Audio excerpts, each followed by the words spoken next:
Hello, everybody. Welcome to our seminar meetings with the Psalms and Psalters. My name is Magda Harzyńska-Wójcik, and I represent the Nunavik Institute for European Studies at the University of Notre Dame and John Paul II Catholic University of Lublin, and I'm a co-organizer of our meetings, together with my eminent colleague, Professor Monika Opalińska, representing Siglum and the University of Warsaw in Poland. We have been greatly assisted at all stages of organizing the seminars by the amazing team at the Nunavik Institute of European Studies, who made sure that all of this works, both for series 1 and for the current series. Thank you very much, dear friends. And thank you, Keith, for making all the recordings of the previous talks available. You can find the recordings at the website of the Nunavik Institute, and there's also a direct link to all the recordings, which I will send via chat in a moment. This is the 4th meeting in the second series, which makes it the 13th meeting, the 13th lecture so far. And again, the recordings are available. They have been prepared, and I will send the direct link to them so that you don't have to look for them. As you can see, today we're going to listen to Kinga Lis from Catholic University, John Paul II Catholic University of Lublin in Poland. And she is going to talk about 12th to 14th century vernacular Psalter translations into Middle English, Anglo-Norman and Middle French. But before that happens, I will say a few words about Kinga's scholarship, research interests, and abilities. Kinga's academic life has been associated with John Paul II University of Lublin, Catholic University of Lublin. I'm so sorry, I'm so excited about all of this. I don't remember the name of my own university, which I think testifies to what is going to announces what kind of emotional and intellectual adventure we're in for. Okay, so Kinga's professional life has been associated with John Paul II Catholic University of Lublin. I got that right. Where she got her BA, MA, and PhD, and all 3 degrees in a rapid succession within 4 years between the years 2012 and 2014. And all 3 projects were devoted to the Middle English Psalms, which she examined in meticulously impressive detail, which I think some people present in the meeting can also confirm. Kinga has published 2 monographs. One of them, printed in 2017, is devoted to the etymology of nouns in Middle English Psalters, and the other one came out in 2021, and it deals with the use of the subjunctive in an early modern English translation of the Laws of Oleron. She has also published 14 research papers and delivered several conference talks. Her research interests encompass historical translations, medieval multilingualism with special focus on the languages of religion in medieval Britain, the subjunctive in the history of English, and she's currently working on a big, or should I say huge, project devoted to that area. She also specializes in etymology and, last but not least, medieval psalm translations from Latin into Middle English, Middle French, and Anglo-Norman. Not only is it an impressive range of languages to work with, but they are all examined from a wide range of perspectives, employing and combining traditional philological approaches with statistical methods and tools from the area of digital humanities. Needless to say, all of that done preferably on original manuscripts rather than editions. From my own observation of Kinga's research endeavors, I conclude that her major academic deficiency consists in her inability to grasp 2 concepts. One of them is impossible. The other one is too much. She is impressively oblivious to limitations in charting out her research paths and unstoppable in pursuing them.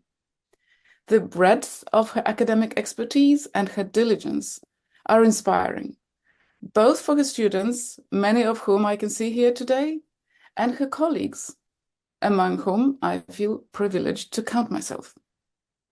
And in addition to all of that, she is such a lovely person to be around. Today, we're going to listen to her analysis of 14th century Psalm translations into Middle English and see how Anglo-Norman and Middle French renditions shed light on what we tend to look at simply as part of an English Psalter. But there is more to it, as we shall see. Kinga, the floor is yours. Okay, thank you so much. I so don't deserve that. And I would like to live up to what you've said in some years to come. So yeah, keep your fingers crossed. Well, I'm going to share the screen. Just please let me know once again if this actually shows what it should show. It does. Does? Yeah, okay. It does. Okay, great. Okay, because it seems that having two screens doesn't work that well for me. Okay, so thank you, Magda, for the introduction. As Magda said, the topic or the theme of the talk should be like 12th to 14th century vernacular Psalter translations into Middle English, Anglo-Norman and Middle French. But as you also indicated, well, it has changed a bit on the way when I was preparing to talk. So, well, the actual title, which with which I came up today, is 14th century Middle English Psalm translations as part of a multilingual network, and I think it better gives the idea of what I want to say. I wanted to say to start with saying that well, no human artistic or literary endeavor exists in a vacuum, and we draw inspiration from like multiple sources. So, for instance, nature, other human creations, people's opinions, our own reflections, prompted by viewing the beautiful, the ugly, well, anything at all for that matter. And in much the same way, no translation ever exists in a vacuum, and much less so any new translation of a text that has been translated multiple times before. And it's enough to look at any of the children's classics and the modern translations, new translations, how much debate they spark. And these have never enjoyed the level of popularity similar to that of the Psalter. And to add to that, the Psalter is a work which has existed, though now I guess to much lesser extent, both as a written text and then an oral form. And especially to those who have ever at any stage of its history attempted to render it into a different language. And I think that actually what I'm going to say today well, connects well to what other precedent speakers said here. So last time Elizabeth talked about extant wikilified manuscripts and how they form a continuum rather than two discrete traditions. Then Alderic discussed glosses, which belong to a network rather than represent a distinguishable tradition. Quite the same conclusion, I guess, could be drawn from Michael's minute analysis of glosses in LV. And then January talk of Jane gave us an idea of what problems one faces if they want to discuss vernacular Psalter in the 12th century England, like what should be included in the study, what shouldn't be, what still counts as a Psalter, what should already be counted as something quite different. So my talk will try to place variety and interdependence in the center of my attention by focusing on Middle English Psalter translations in relation to French and Latin Psalters, but also to Psalter commentaries available at the time. And the objective of the talk will be to look at 4 Middle English prose Psalter translations from the point of view of their lexical choices and the variation in this layer of the text.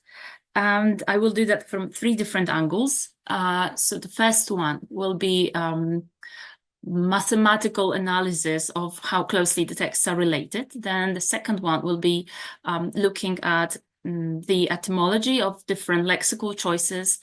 And then in the last step, I will try to look at convergent and divergent choices and see whether there is like any possible motivation for them that I can think of.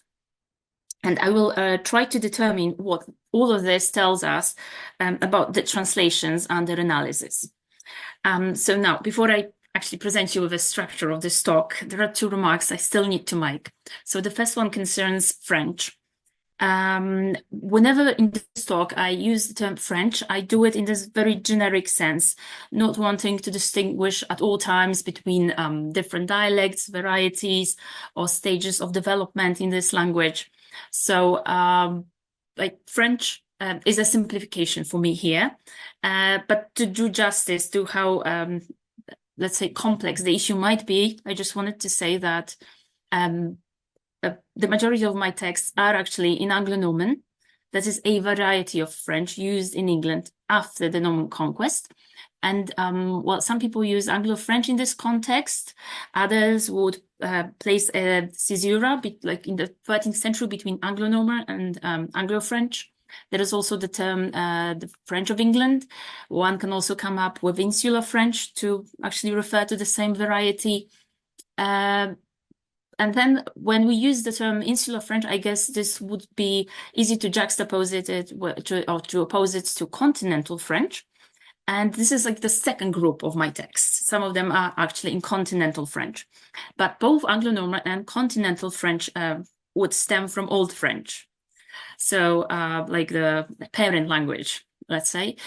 So this period in the history of French lasted from the 8th to the 14th century and was succeeded by Middle French, not very surprisingly, I guess. So when we think in these diachronic terms, my text would be Old French in the majority of cases, and one of them would actually count as Middle French. So this is the first remark. So French for me is just generic term. It's simply like a simplification, not really like the right terminological expression of what these texts actually are. And then the second remark is Latin Psalter. So because all of my texts are renderings of the Latin text, this will be my starting point. So it's important to know that when I say Latin Psalter, what can be meant are actually three different renditions. So this is Romanum, like the first revision by Jerome against the Septuagint, that is the Greek text. Then there is Gallicanum, so the second revision, this time against Origen's Hexapla. And finally, Jerome's new translation from Hebrew, for which he specifically learned Hebrew. And well, the majority of my texts, with two exceptions, are renditions of Gallicanum, but there are also two which are rendered from Hebraicum.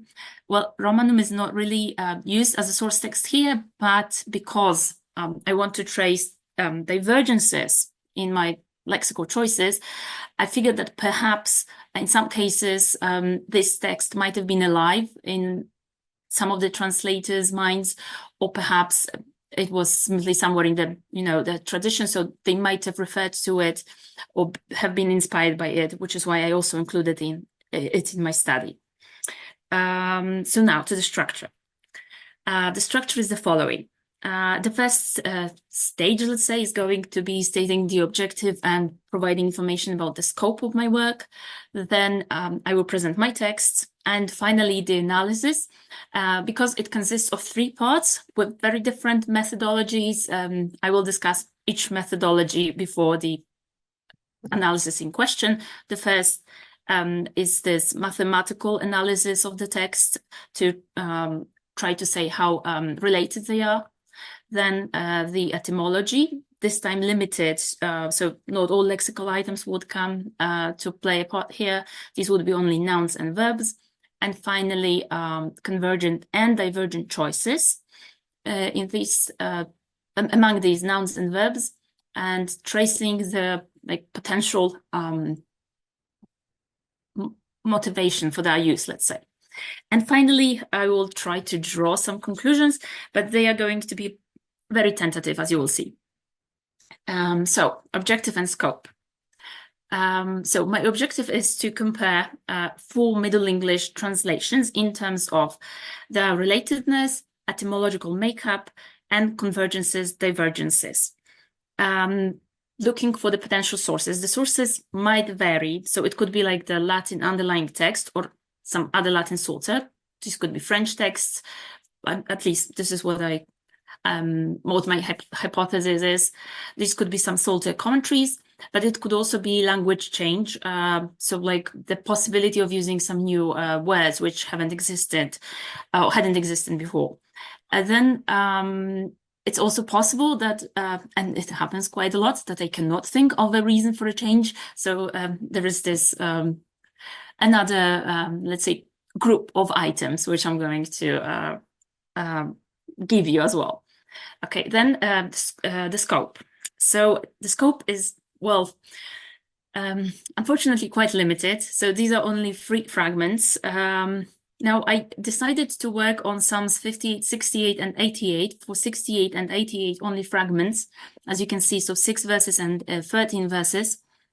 And not only because they all end in 8, but also because these are like the fragments for which I could actually access the greatest number of French texts with which I could actually compare the Middle English translations because of the vagaries of the survival, as you will see in a second. However, to compensate for the lack, the paucity of the data here, I actually looked at a variety of possible translations. So 3 Latin texts, then 4 Middle English translations in 6 different editions, and then finally 14 French texts. So altogether, it's 23 texts to compare. So hopefully this is not all in vain, despite only 3 fragments being investigated here. Now, the texts. So first, the French texts, just because they are diachronically first. So I will start with, this is the only place when I say Anglo-Norman. So I start with the Anglo-Norman texts, but they are still French. So the oldest of these would be the Oxford Psalter, which you can see here. So this is like a page from the Oxford Psalter where you have like a typical page of the Oxford Psalter where you only have the Anglo-Norman translation. So there is no Latin whatsoever, and it takes up the whole page. This is not, this is quite, let's say,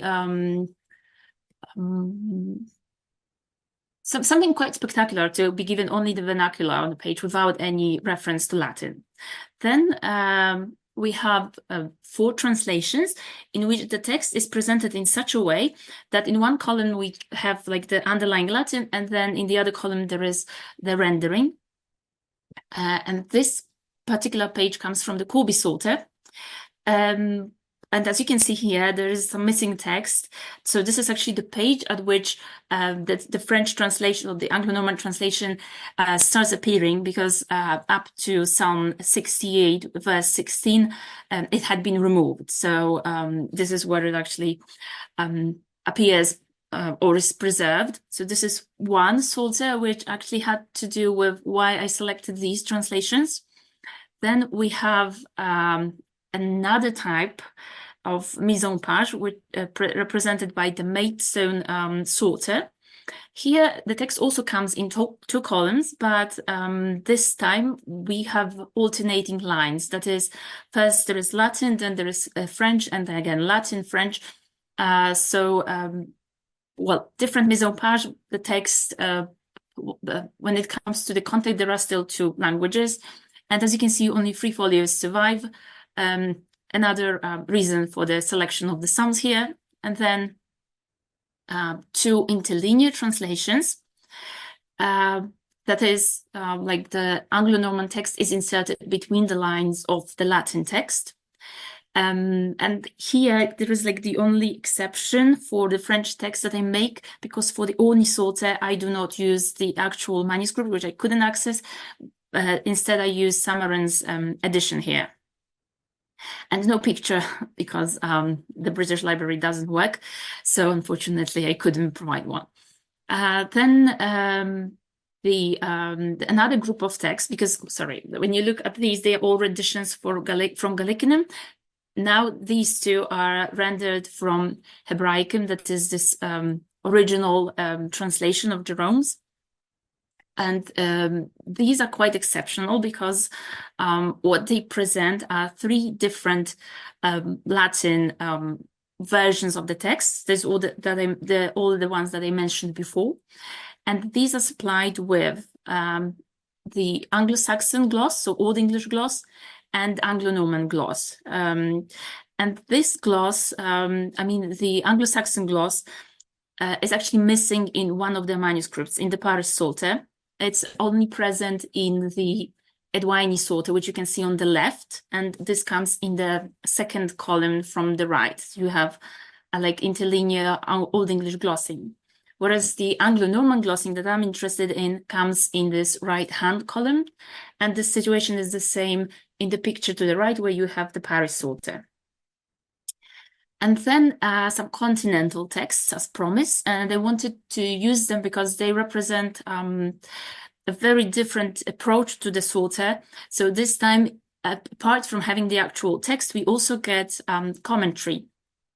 So to the left, we have a text in which the Latin text is given in a bigger font, bigger script. Then we have the translation and commentary, but translation is underlined so that at no time are we in any doubt as to what actually counts as a translation of the text and what is only a commentary. Whereas in the second commented Psalter, what we have is like a translation combined with commentary. So, well, it takes a while to disentangle the two. Well, it is possible, but there is no outward marking of these. Then another text comes from Old French Bible, which is also commented. So here you can see a picture from this one. It comes from the BNF, so it's black and white. But again, there is no marking, no way of marking the difference between the or like where the translation ends and some comments begin. And the final text, French text, is actually included here only because this is the opposite number of one of my English translations. So this is like Middle French glossed Psalter. And what happens here is that we only get French text in 2 columns. However, this is not a pure translation of the Gallican Psalter because there are some glosses which are either like added to the original lemmata, or they are used instead of them. But what happens where might vary at times. There is another text of this Psalter in the British Library, but again, I did not get access to that, so I used this slightly later manuscript. And now my Middle English text. So the major difference here is that, unfortunately, I used the additions here and not the actual manuscripts. However, I did it on purpose because I'm going to compare my data today with my data from a few years back when I actually used the additions. So otherwise, this wouldn't be methodologically sound if I were to compare the results based on different texts. So I decided to go for the additions anyway. So the first text is Richard Roller's Psalter. This one is used in Bramley's edition.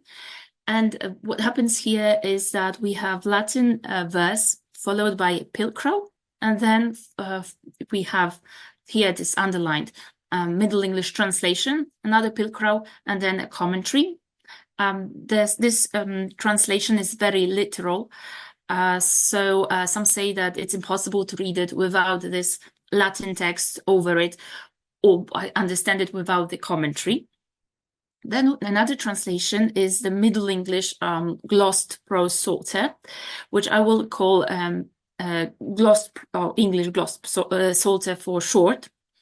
And here I decided to use two editions. So one is from the 19th century, Bulbring's edition, And another one is new, so it's from 2012, Black and St-Jacques edition, and they worked on different manuscripts. So for Bullbrink, it was the London manuscript, then Black and St-Jacques used Pepys manuscript.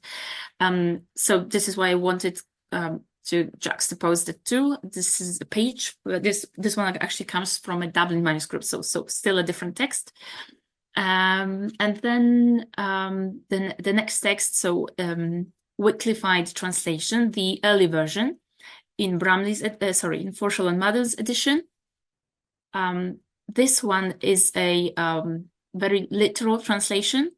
So this would actually group, or should at least group well with Roller's translation. And finally, the late version, again in two editions. The first one, Forshall and Mather's, and the second, the other one, Kruczynski's edition from just 5 years ago. And this is like a picture. This translation, however, is not a literal one. It's sense for sense. So this would group rather with this glossed English Psalter, or at least it should group rather with the glossed Psalter. And now to the analysis. The first part is devoted, as I said, to textual affinities expressed in mathematical terms. So what I did was actually, first I transcribed all the texts, either from editions or from the actual manuscripts, as I've mentioned. And then for these Middle English texts, I normalized the transcripts so that there were no spelling differences that would count as different lexical choices for the software. And I also lemmatized them so that, for instance, if we think of verbs, the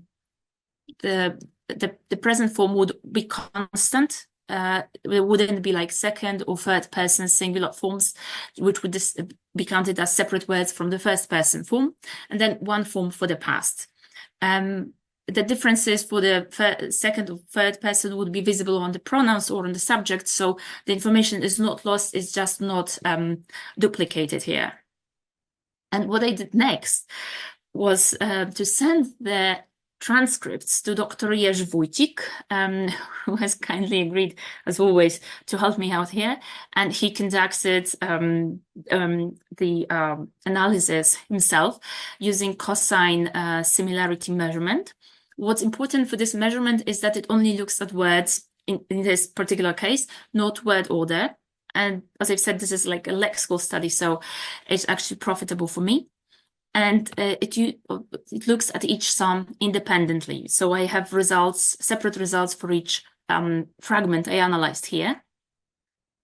And it operates in such a way that each text is represented as a vector, and then the system calculates the cosine of the angle between the vectors representing the different texts for each pair. And the system then assigns the values. So if the texts are very similar, the value is close to 1. If they are very different, the value is close to 0. And the results are then represented on heat maps, but also on dendrograms, which are a bit more readable, let's say. But in the case of dendrograms, they are reversed, so that the closer the value to 0, the closer the translations are. So to show the results. So for Psalm 58, we can see that there are virtually no differences between the different editions of the late versions of the LV here and LVMK, that is Michael Kruczynski's edition. And that the English glossed psalters group together here. So this MEGPP text. What is quite surprising is that the early version is not grouped with the late version, but rather it's closer to the Middle English gloss prose psalter. And then the Roller's translation is somewhere in between. When we look at Psalm 68 in term, we see that LV, again, the two editions are exactly the same, but this time they group with the EV. And this is the glossed English Psalter that is somewhere on the outskirts here, with, again, Roller's translations somewhere here in the middle. For Psalm 88, on the other hand, what we see is that, again, LVs group with EVs, but this time it's Rollas translation that is definitely somewhere on the outskirts, with the gloss Psalter somewhere in between the two groups. And then when we look at the numerical values only, what you can see here is that the most diverse in terms of the lexical choices would be Psalm 68 for my English translations, and the fewest differences would be visible in Psalm 58. Well, a year ago, I conducted the same analysis for the French translations, which will use in a second, and the results were very different. That is, the most diverse text was Psalm 58, so the one that is here, the most, let's say, convergent, and the least diverse, that is the closest together, were those in for Psalm 68. So again, the opposite. What it actually tells me is that, well, middle or glossed English Psalters always group together, but their relatedness to the remaining texts differs. Rollas translation is highly divergent, but again, its position to the other translations is not constant. And then the grouping between the EV and LV is also it's not a constant thing or a stable thing either. So for some Psalms, they could be very far away from each other.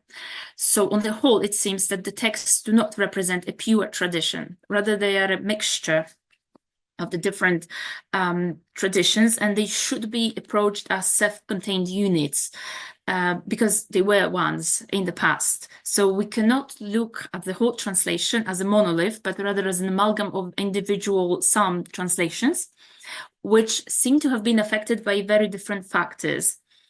And this mathematical method, which is very objective, seems actually to indicate that correlations between the translations that are noted for some psalms are totally absent in the case of other psalms.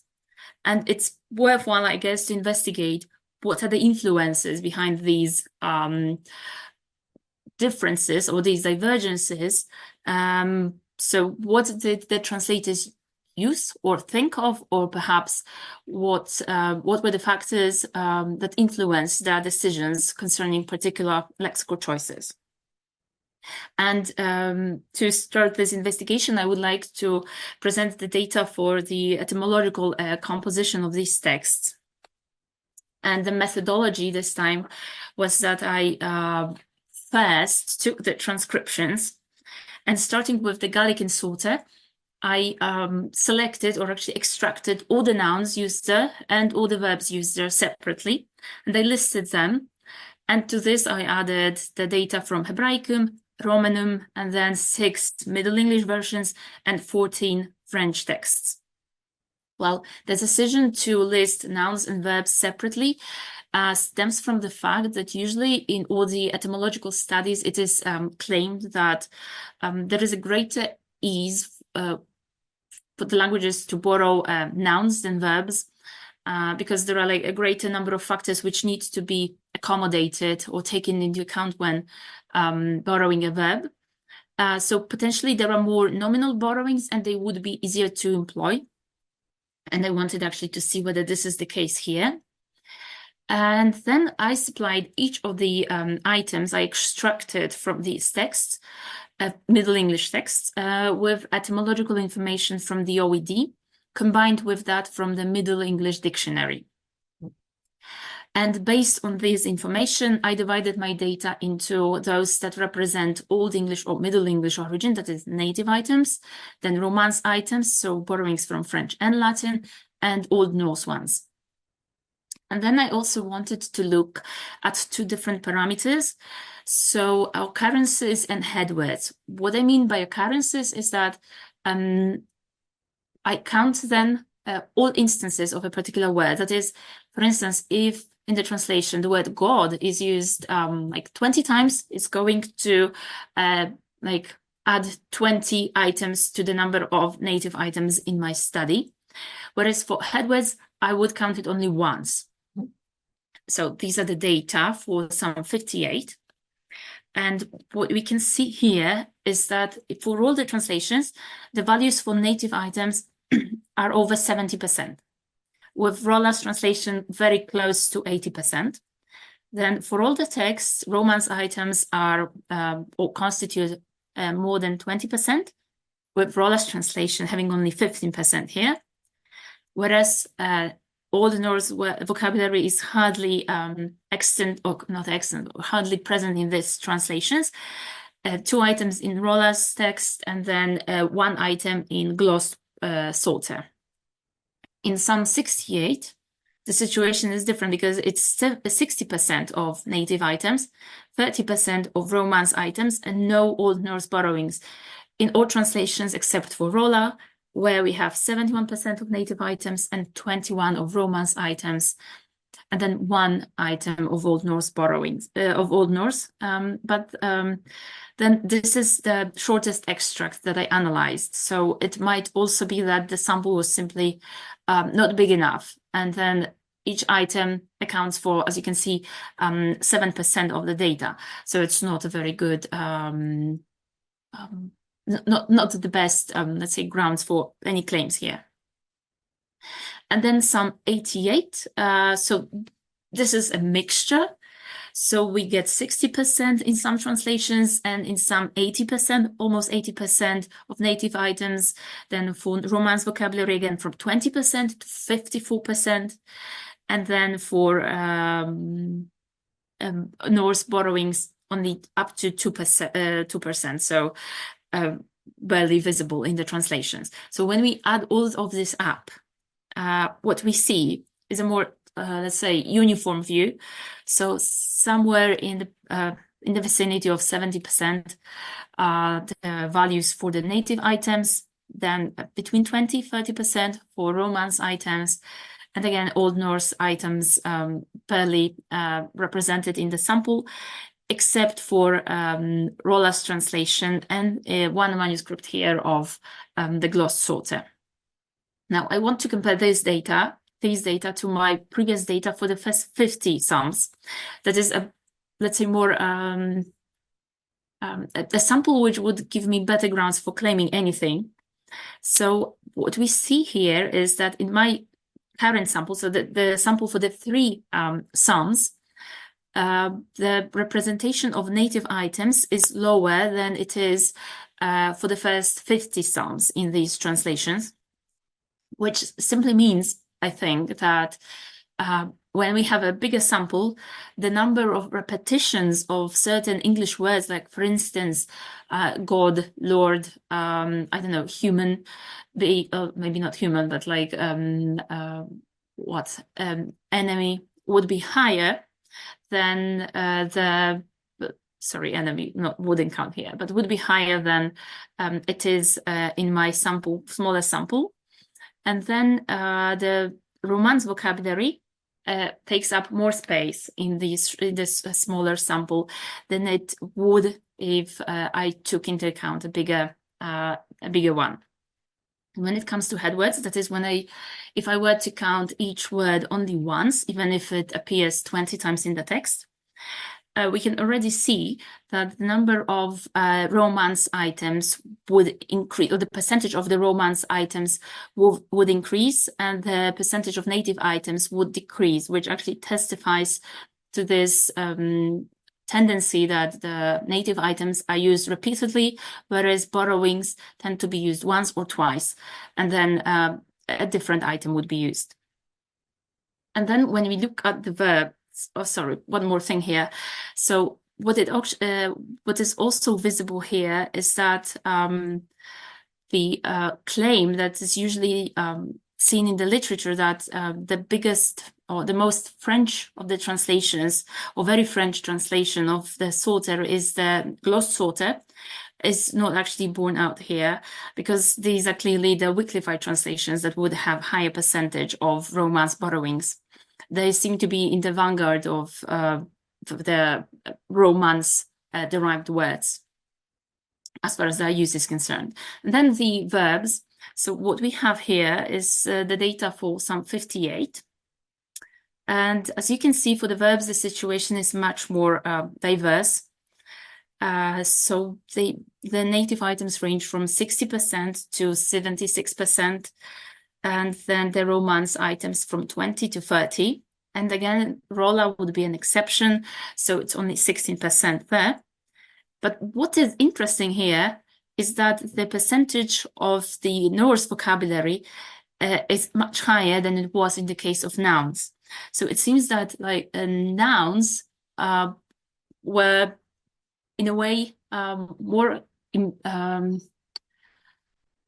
the translations of some items in like biblical items or Psalter items were the nominal items were already connected to some stable choices from the native vocabulary, whereas the renderings for the actions or for some activities were not, so that there is like a higher percentage of Norse items here. Then this, when we look at Psalm 68,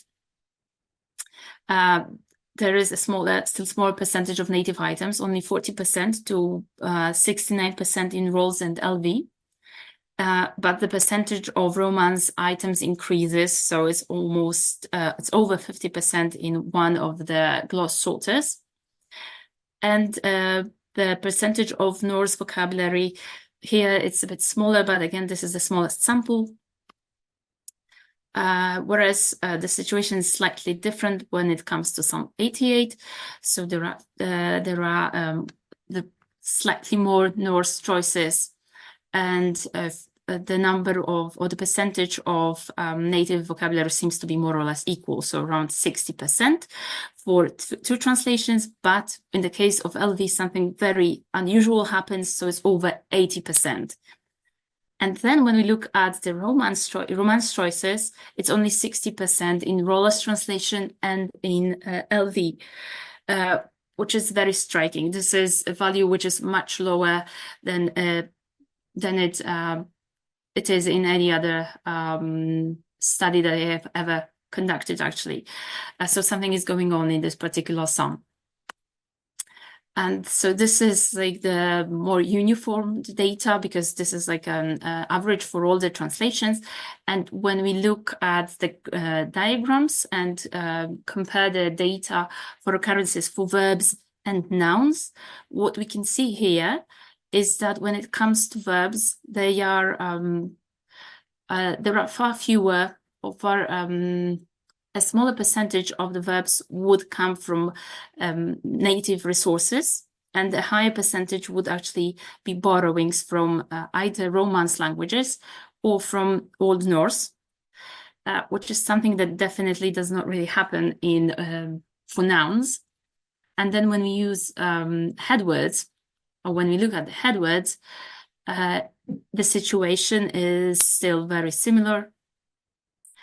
So the percentage of native headwords is lower for verbs than it is for nouns, whereas the percentage for the Romance items is greater. And then again, this strange thing that was going on in LV is also apparent here, because in LV what we can see is an increase in the percentage of native headwords. And this is basically due to what was going on, as I said, in Psalm 88. And then quite interestingly, 7 to 8% in EV and Roller's translation are items of Old Norse origin, which is a much higher value than 1% or 4% noted for nouns. And here, like the juxtaposition of the headwords and occurrences. So again, the same thing can be noted. That is, it seems that native items are used repeatedly, whereas borrowings are used once or twice within any psalm. And then again, it begs a question: why these texts differ so much, and why would the translators opt for very different lexical choices? But before I move on to the divergences, I would like to actually focus first on what's the same for all translations, because there are quite a few items that are exactly the same for all translations. So what I did here is, because I had my database, I actually extracted all the nouns and all the verbs, again separately, that were shared between all the translations. And then first I determine the etymological makeup of these items to see whether they're actually, how it actually maps onto the convergent and divergent choices. So the nouns that are the same in all the translations are given here. So the table is constructed in such a way that to the left, there are verses in which these words appear. Then there is the Latin, there are the Latin lemmata given. Then there is the Middle English word, because it's the same for all the translations, it's only given once. Then there is information about etymology.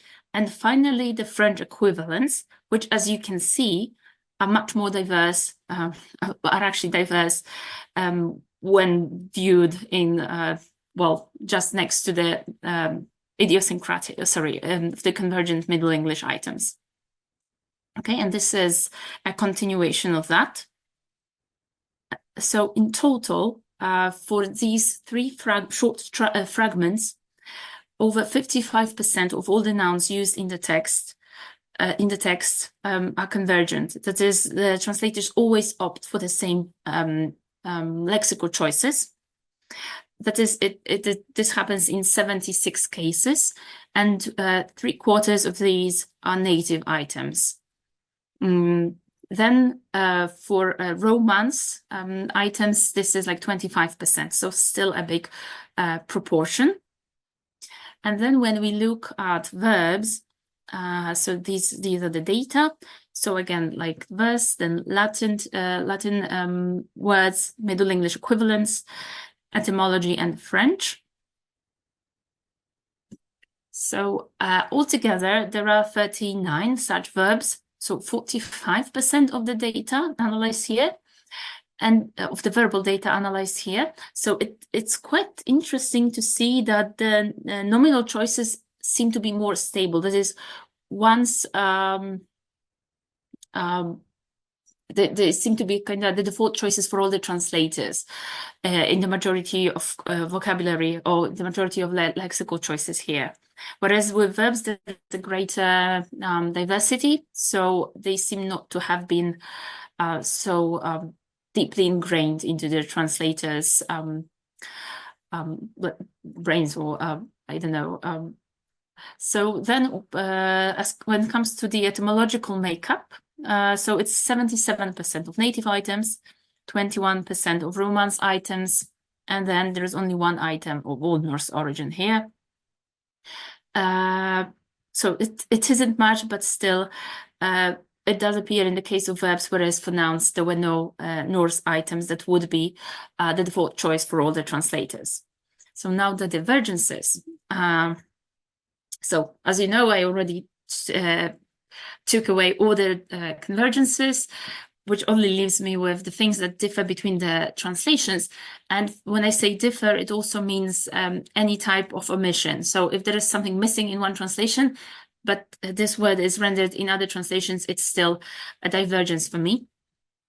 And the aim was to find any possible motivation behind these different choices. So it seems that one possibility, as we will see, this is a very common situation, is that there is no apparent logic, or there is no reason that I can think of that will actually motivate the diverse choices.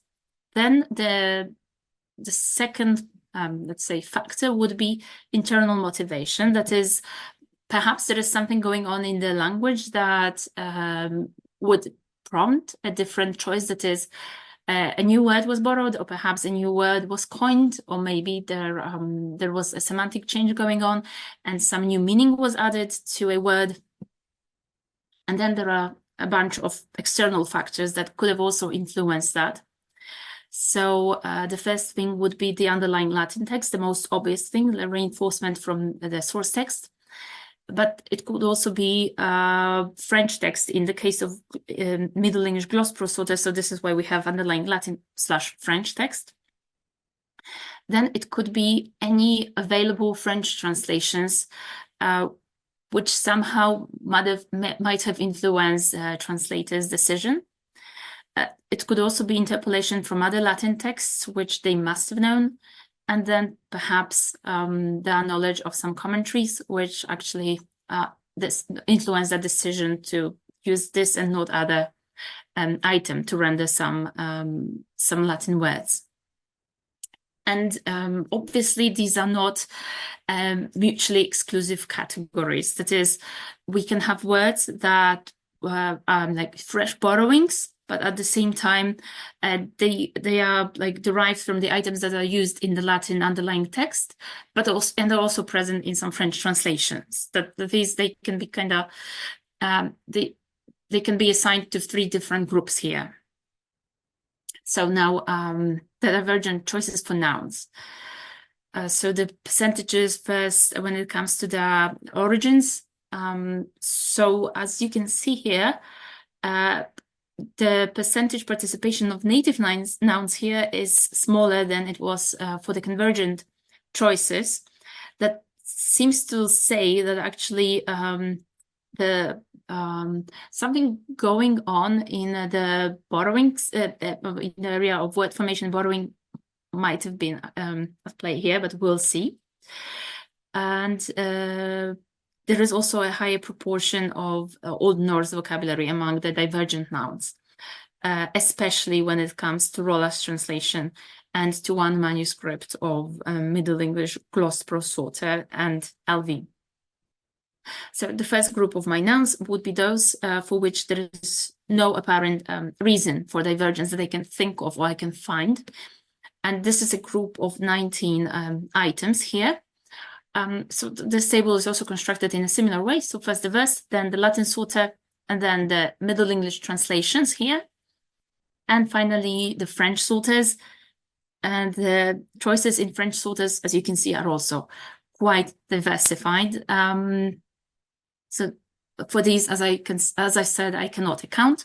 Then another group would be the ones in which it seems that language change might have been a possible motivation. And here I set in bold and in yellow the words which have recently entered the lexicon, having been either borrowed or newly formed, or those that are only at this time, more or less this time, first recorded in this particular sense. So my like the time to which I assign or from which I decide that something is relatively new in the lexicon would be like the beginning of the 14th century, more or less. So this is why these items are set in bold. And this is the reminder of them. And as you can see, they are counted below. It seems that actually for EV and LV, the lexical changes noted in the language might have been a source of inspiration for the selection of some particular items. They seem to be in the vanguard of choosing the words that are very, very fresh, relatively new in the lexicon, whereas in the case of Rollas translation, it's only 4 items.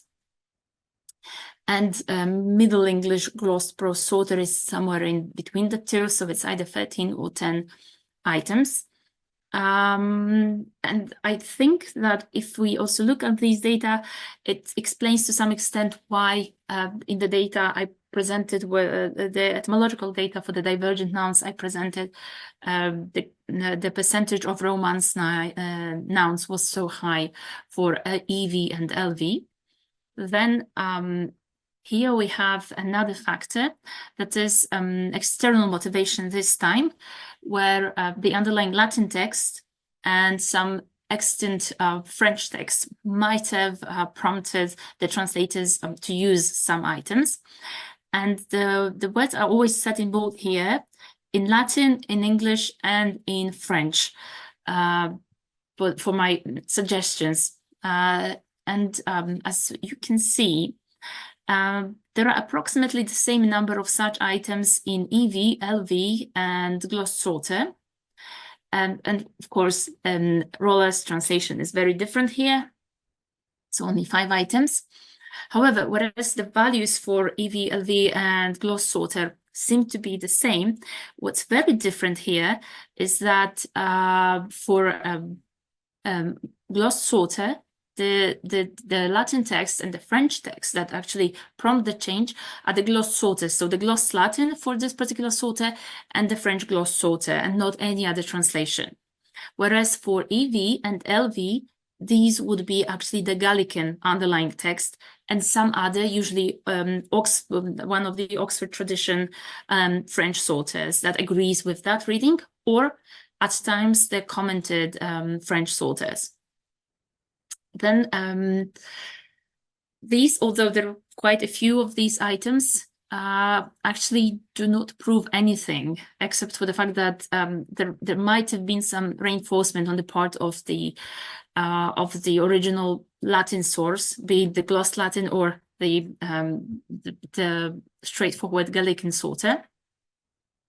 However, when we look at another group, where it's only the French sorters that are used somewhere in England at that time that used similar items, the story is a bit different because it tells us something about how the Psalms actually functioned or might have functioned for the people involved in the translation. So what you can see here are the words in bold for the English texts and for the French sorters.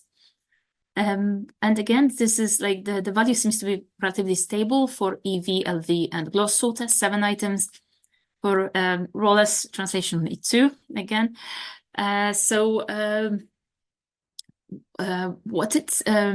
What it seems to say is that there is this correlation between French tradition and the English tradition. However, again, in the case of the gloss sorter, we have to be very careful because the French sorter with which it agrees is actually, again, the French gloss sorter and not some sorter which simply existed at the time, as is the case for the EV and LV. And then the Latin text on its own as a source of inspiration seems to be a possible source only for 3 items in the gloss sorter. But here, 2 of these are actually the glossed Latin items, and only one of them is the item that is actually used in the Gallican text. And then finally, the commentaries as a source of inspiration for some nominal choices. So only one such item that I found, but this is like a very, very tenuous case, and I'm not sure myself if I should have included here. But this is like the rendering of the phrase virum sanguinum, which in LV is men queller. So the commentary says that virum sanguinum would be like a fundendum sanguinem, that is like this blood spiller. And this English translation, so men queller, would be like men killer. So it actually, is a very similar idea on the semantic level, which is why I included in here. But as I said, this is very, very tenuous. Okay, and now the verbs. So divergent choices here. Let's have a look at the chart, which I think is a better representation of the data. So as you can see, the variety here is immense. So from 47% to 71% of native items, from almost half of the items of Romance origin in one of the Middle English gloss prose sorters to 15% in Roller's rendition, and the same percentage participation of Norse items in Roller's translation and in EV, quite surprisingly, I must admit. So let's have a look at what possible reasons there might be for this great diversity. So first, the group of the items for which I cannot think of a reason. So 15 such items. In the case of nouns, it was 19, but the percentage of all the data is the same. So it's still 31% of all the divergent data. And now the possible reasons. So language change. So this seems to be the case for 17 items in Bulbring's edition of Gloss Psalter, 15 in Blackens and Jacques' edition, 11 in EV, 9 in LV, and 4 in Rollas translation. And this time it seems that the Wycliffite translations are not so much, let's say, in vanguard of the of introducing new possible or newly lexicalized items into their translations. It seems that this time the Gloss Psalter takes over. And I would like to draw attention to the items in red here for the Rollas translation. They indicate the items that were actually already quite archaic at the time of their use in the Rollas translation and then disappeared altogether. So this might be, again, the reason why other translators would not use them. Then external motivation. So again, the underlying Latin text and the French text. One notable reason, the difference here is that there are far fewer such items among verbs. So it's only 7 items in EV, 6 in Gloss Psalter, and then 3 in Rollas translation and LV. And again, for the Gloss Psalter, it's either the underlying gloss Latin text or the French gloss text. But for for the Wycliffite translations, these seem to be either the Gallican text or quite surprisingly, I must admit, the Hebraicum here. Then when we look at the cases in which we might wonder whether it was not like the French psalm tradition that actually influenced the choices, the number of such items is much greater among verbs. So it's like 14, 16 for Gloss Psalter, 10 for LV, 7 for EV, and 5 for EV. So quite a number of items here that might have been influenced by extant French, or actually French text in use at the time. But again, the difference lies in the fact that for Gloss Psalter, it's the French Gloss Psalter. For LV, it's predominantly the Oxford tradition of the French Psalter. And then the Latin text as the only source. So here, it's 4 items for EV, 2 in LV, and 1 in Gloss Psalter. For Gloss Psalter, it's the Gloss Latin. But for EV, it's the Hebrew Psalter, Hebrew translation that seems to have been like the inspiration. And finally, the commentaries. So here there are like 3 cases which I think are possible. Or 3 places in which it is possible that this was the consultation of one of the commentaries that influenced the choices. So here the first one is for annuncio, the use of the verb tell. So what you can see here is in Lyra's commentary is actually that annunciabo is also classed as dictum fuit. That is, well, it might be one of the reasons why they went for tell here. Another reason might be that in another instance of the use of annuncio in the Gallican Psalter, then Hebraicum went for something that is equivalent to tell in English. So, well, this might have been simply some kind of reinforcement. Then for exulto, in LV and EV we have enhance, and this time this might have been the fact that in Lyra's commentary there is one of the words used in commentary is magnificandum, so this would mean like a kind of improving, enhancing rather than exalting. And then for psallo, the use of the verb sing. So here you can see that this is already used in Hebraicum. This might have been the case, or this might have been the reason for its use in the English translation, but it's also used in Lombard's commentary here when you can see cantabo for salam. So conclusions can be drawn from this variety of different possibilities without any actually solid proof as to the fact that this was actually the factor that influenced the decision. To go back to my initial perspective, these psalms did not exist in a vacuum.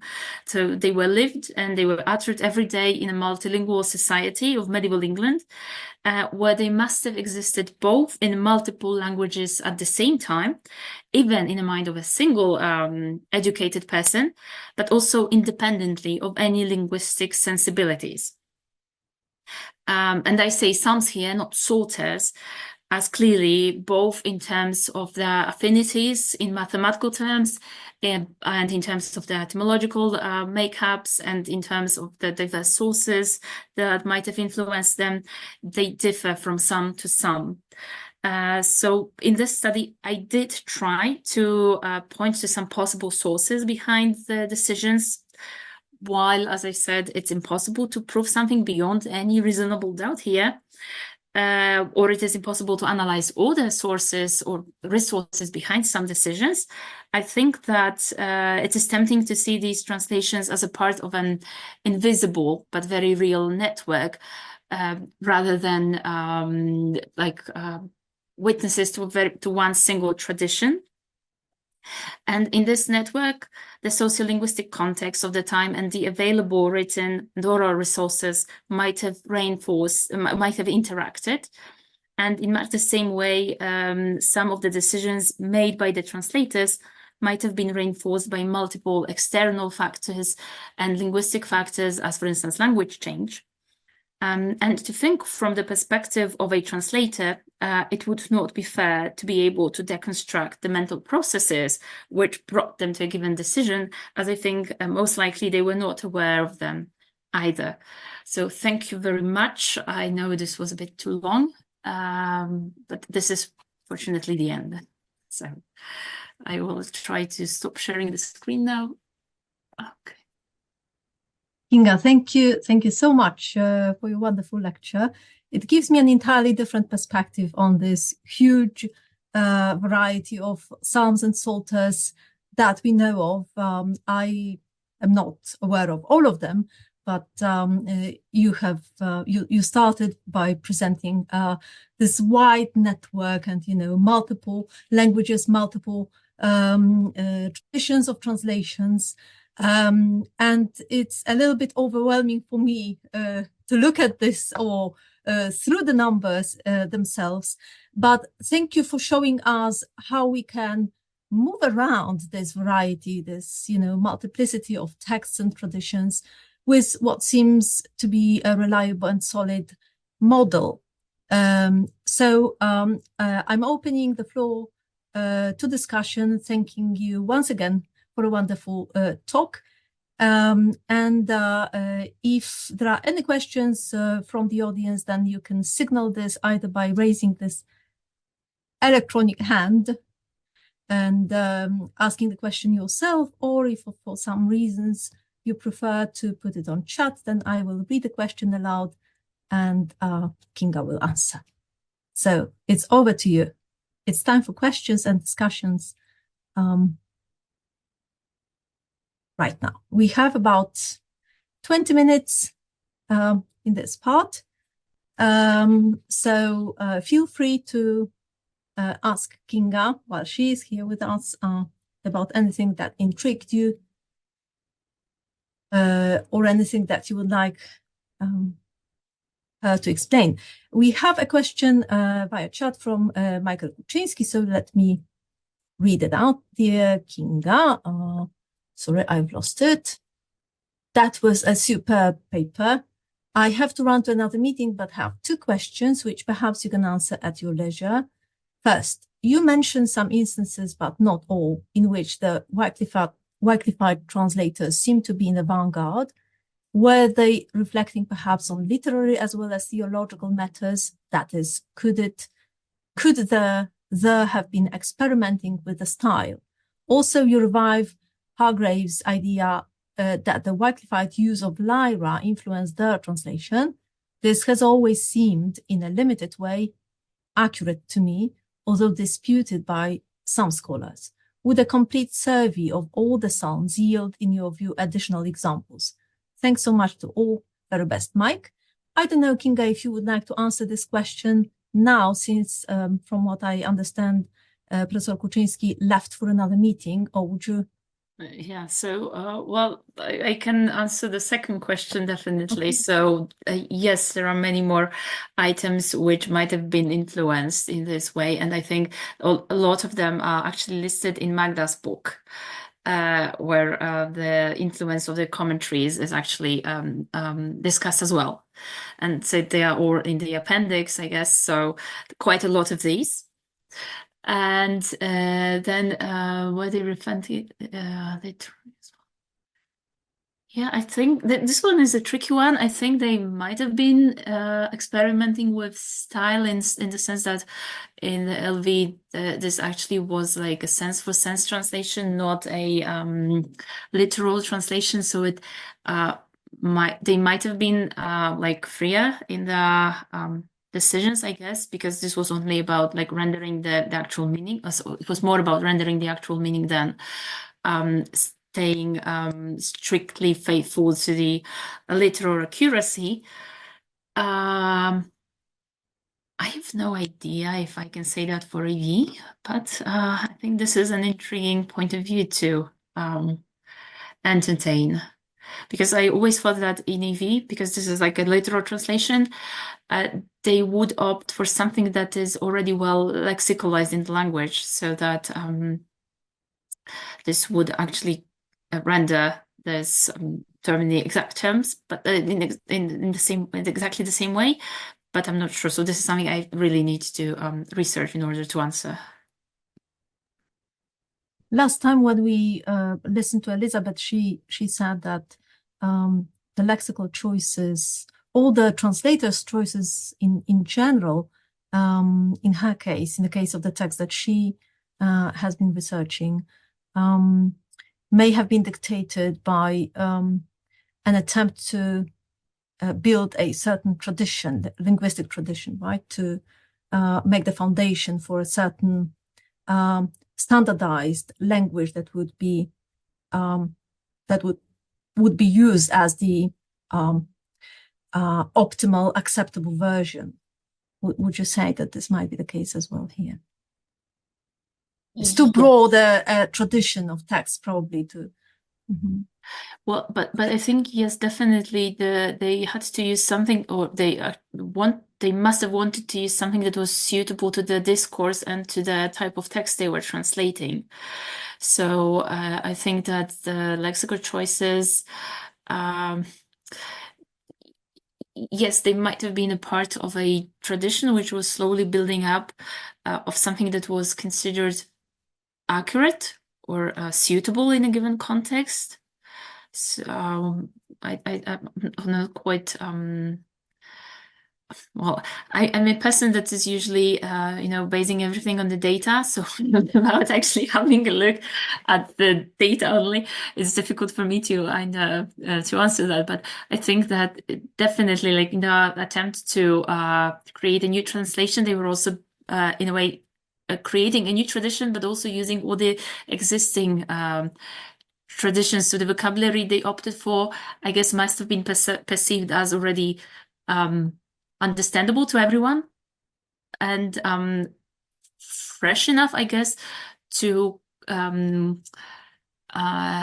actually make sure that the text is accessible to all the people and up to date at the same time in lexical terms, I guess, because like using archaic items, I think prevents the understanding of what is being said. Naturally, thank you. There is another question in chat, so let me read it. It's a question from Lorraine. Wonderful work. Unless, Lorraine, you would like to ask the question yourself? No? Wonderful work and fascinating methodology. Your questions about the Juxta Hebreos, word choices and working with Lyra made me wonder. And here's the question. Have you found that Lyra's use of Rashi, either agreeing or disagreeing with him, resulted in any of these word variants?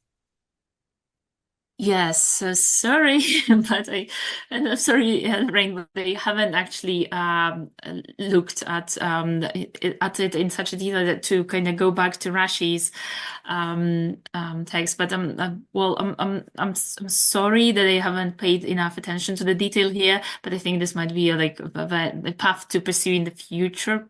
Perhaps I seem to have like a lot of paths I would like to go, but well, it definitely might be one of them because sometimes I haven't been doing Psalms, and now when I'm back, I feel tempted to actually do a lot of different things. So this might be one avenue to go, I guess. And there's a question from Magda. Yes. Okay, thank you, Kinga. That was again impressive, and I'm both inspired and dispirited because I don't think I can work so fast. But thank you. Well, you said you'd feel tempted to do more work, and my questions are perhaps also adding up to the already growing pile.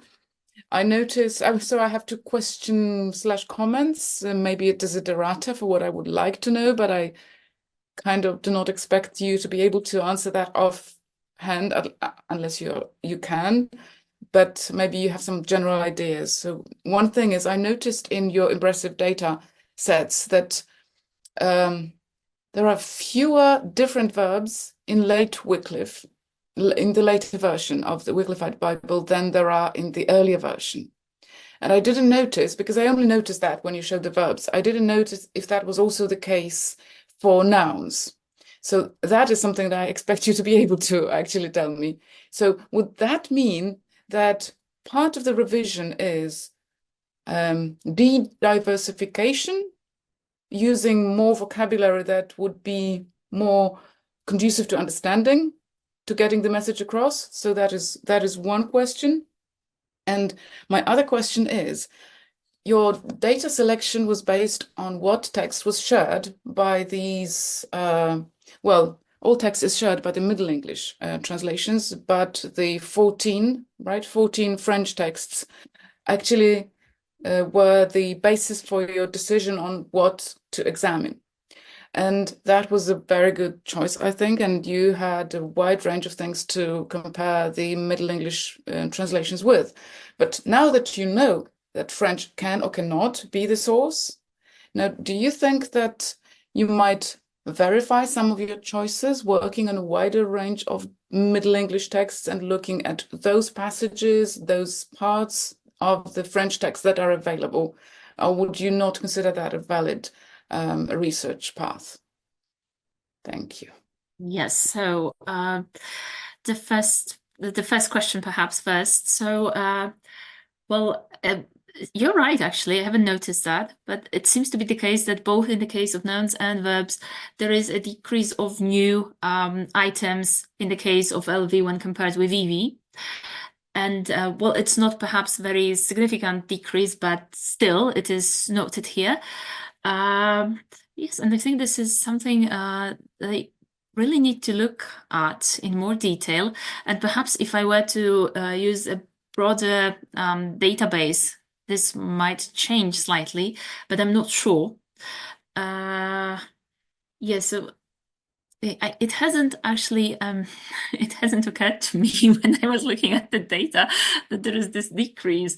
It feels like the number of the new items was so overwhelming for me in both Wycliffite texts that I actually kind of jumped at that without actually looking at this slight but still noticeable decrease. So yeah, I will.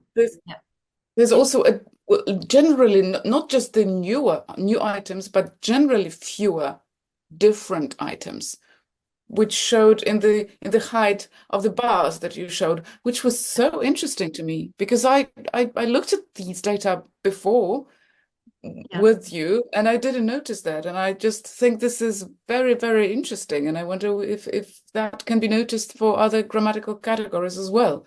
Okay, so in the case of the bars, it's true for one, and then it's the reversal for the other. So this is not necessarily that this is like a shorter text. Okay, so it was just true for the verbs, that there are fewer Yes. different verbs. Okay. Yes, this seems to be only the case for this one grammatical category. I don't know if it's the case for any other. Perhaps I will, well, look into it, but I'm not promising anything. And then when it comes to the other question, so the selection of the texts to analyze, the samples to analyze. Well, if I were to, if I had more time actually to prepare that, I would have definitely chosen like a bigger chunk, and then actually look, perhaps look at the chunks, because it's not impossible to, you know, simply exclude some of the translations at some points. I had to do it here anyway because the texts are preserved only at times in fragments.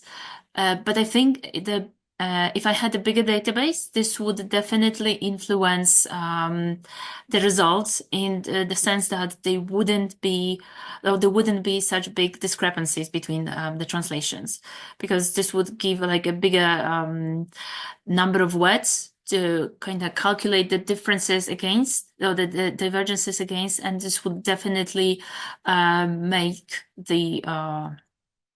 make the results a bit more comparable. So I think the fact that I chose a very small sample actually magnified the differences in some way. Okay, we have another question on chat, and this one is partially related to the question that Magda posed about the selection of items to be analyzed. It's a question from Susan Gillingham.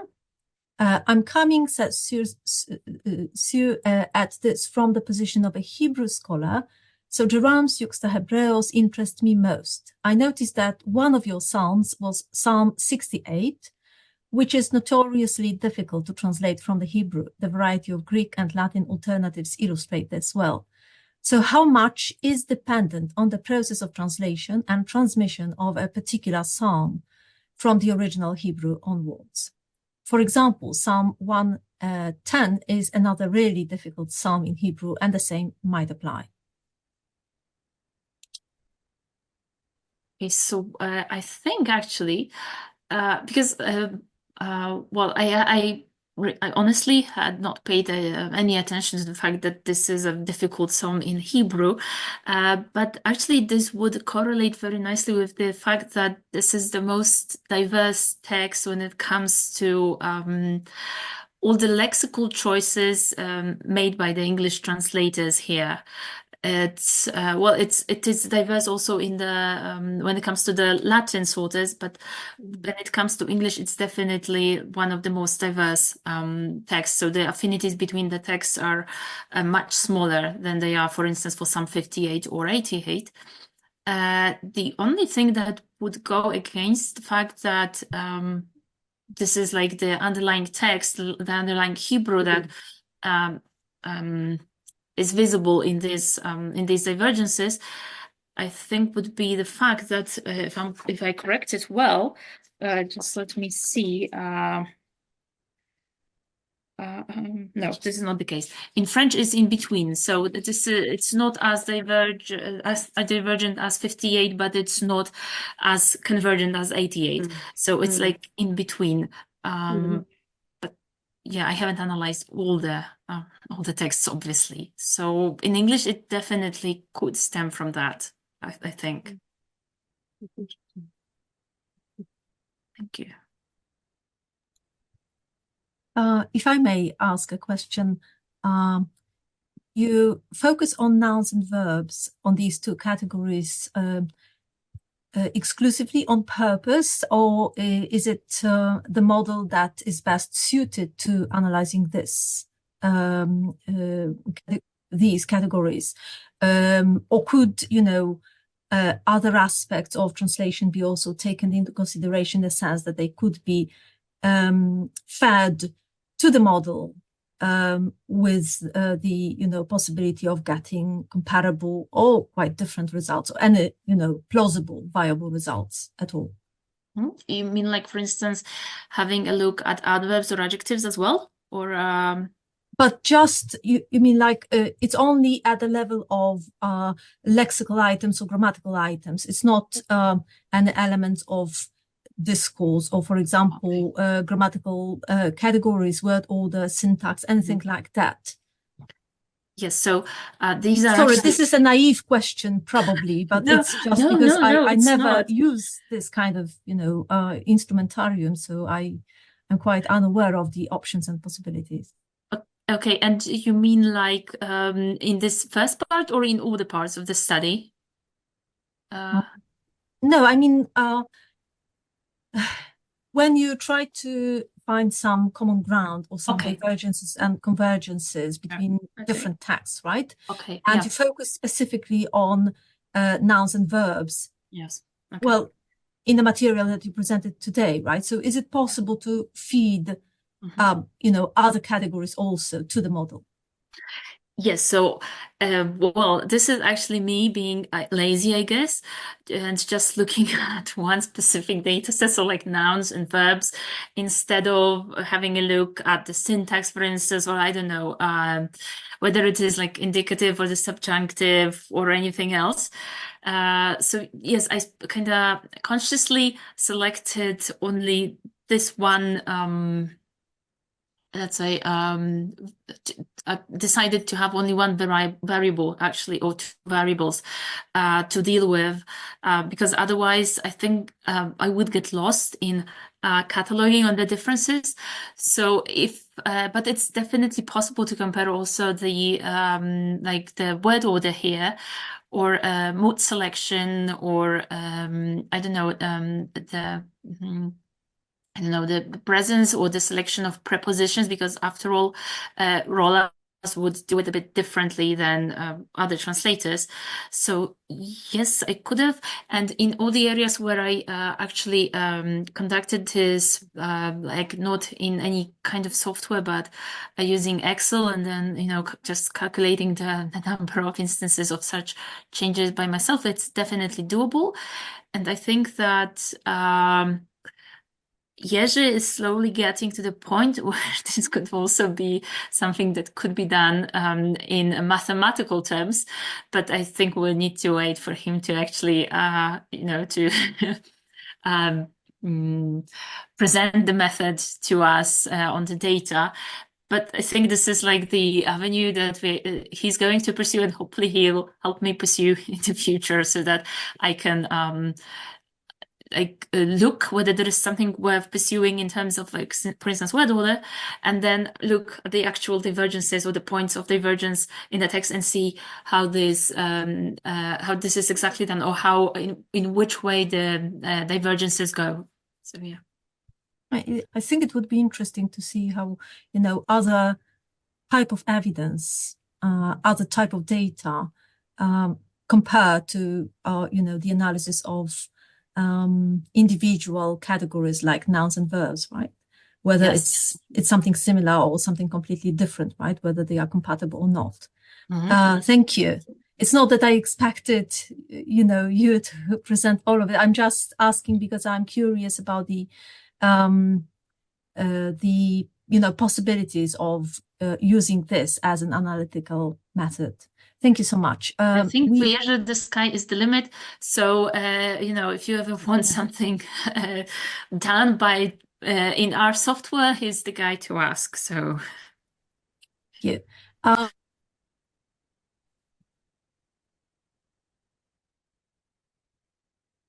Monica, I think your mic is off. Oh, sorry about that. Sorry, I clicked on the, right. We have another comment from Susan Gillingham.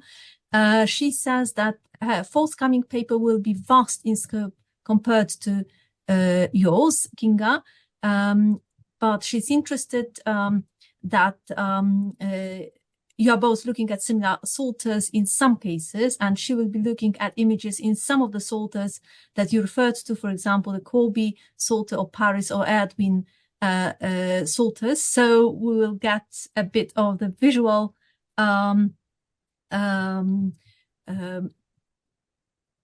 counterpart to Kinga's talk today, I believe.